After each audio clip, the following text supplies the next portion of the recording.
Hi everyone, welcome to another academic video, and this one is all about the University Module Descriptor.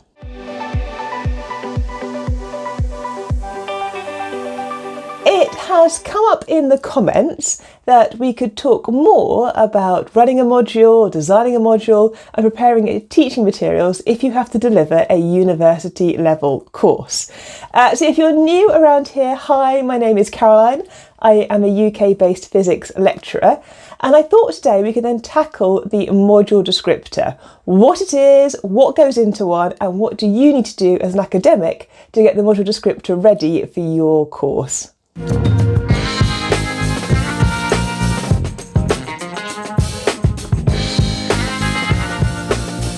First up then, what is the module descriptor?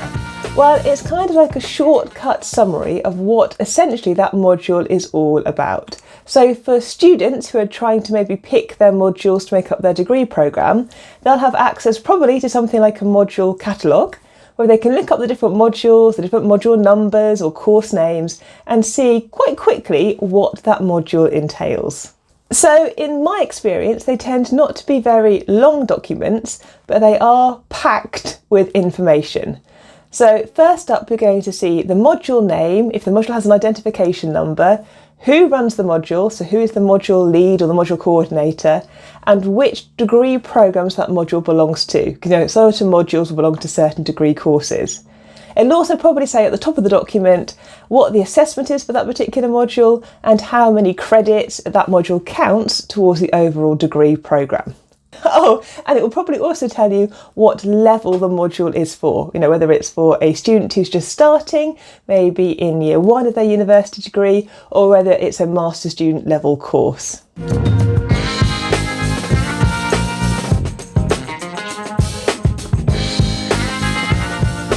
Somewhere then in the document you're going to find information about the time requirements for that module.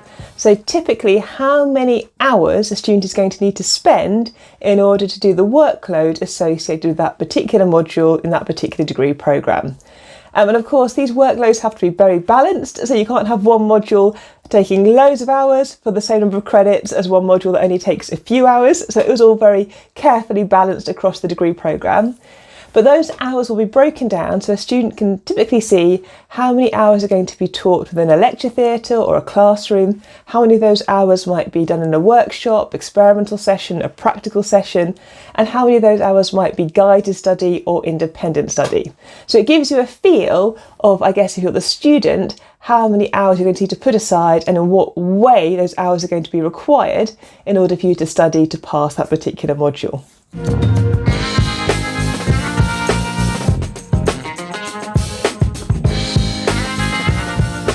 The module descriptor will also contain the module availability. So as I said, it's going to be open to certain students. So it will tell you not only if there's a certain year group that the module is targeted for, and most modules are targeted for specific year groups, it'll also tell you importantly if there's any prerequisites. So you need to say in your module whether the student needs to have done any earlier modules in previous years in order to be able to tackle your particular class.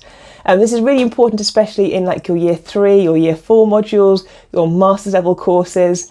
Sometimes there's a year 2 module or a year 3 module that you need to have taken in order to be able to take the year 4 module.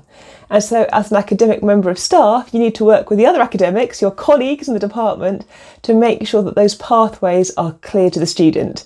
Because I can imagine it's really frustrating if you're a student, you get to the 4th year and you go, oh, I can't take the course because I didn't take the right option in year 2. That's why you need that pathway to be nice and clear, and the module descriptor will therefore say what courses need to have been taken in order to take that particular class.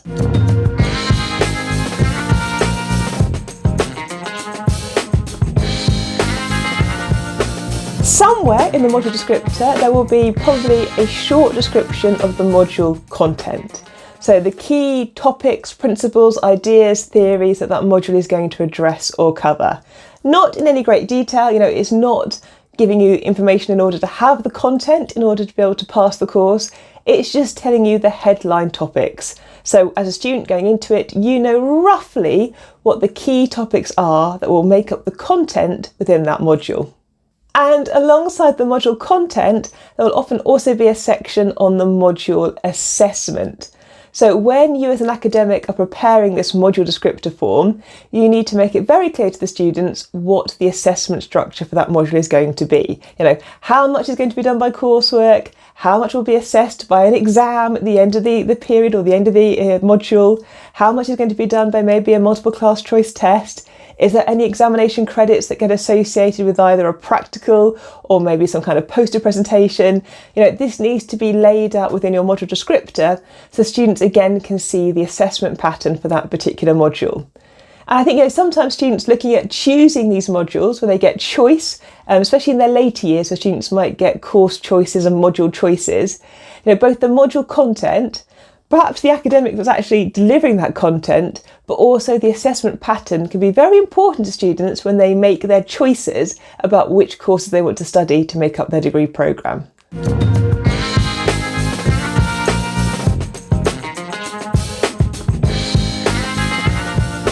Key to the module descriptor as well, and something that as academics we spend a lot of time thinking about, are the module aims. So what are we trying to actually do with a particular module? What information are we trying to impart to the students? What skills are we trying to give to the students? What experience would you like the students to obtain by the end of it? And also the key module outcomes. So for a student completing that module, if they've successfully passed it, what are the key attributes, skills, things that they have which they didn't have before they started the module, which they've now been able to get by taking on that particular course. And I've got these noted down. So typical learning outcomes might include things linked to analytical skills or subject knowledge, but also those transferable skills that we'd like our students to acquire, and actually knowledge of professional and practical skills. So these are all our learning outcomes. And when we write our module descriptors as academics, we have to make it very clear which outcomes are aligning to which one of those kind of key attributes we'd like the students to obtain by taking that particular module.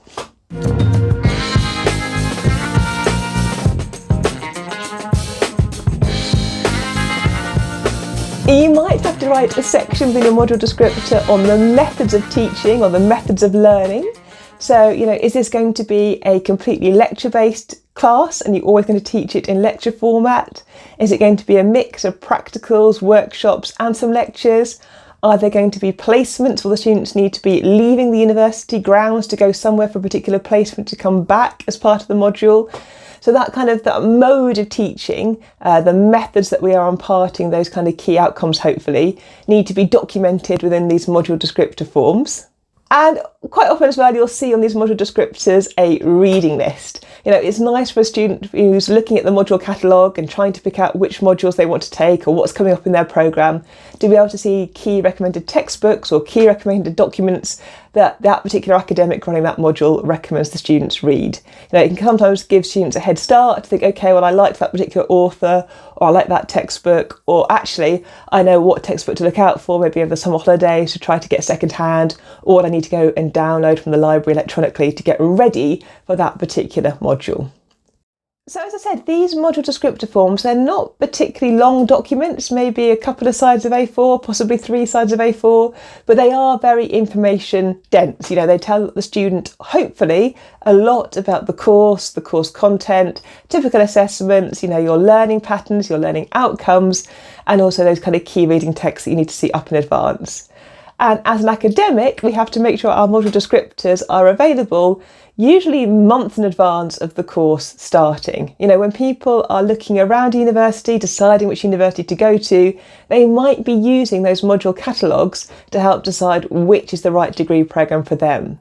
Now, obviously, these kind of catalogues of modules will be changeable. Within a degree programme, there are going to be some key courses that we can't change. There'll be some key elements of the course that have to be there in order to make the degree programme either accredited or appropriate for that subject.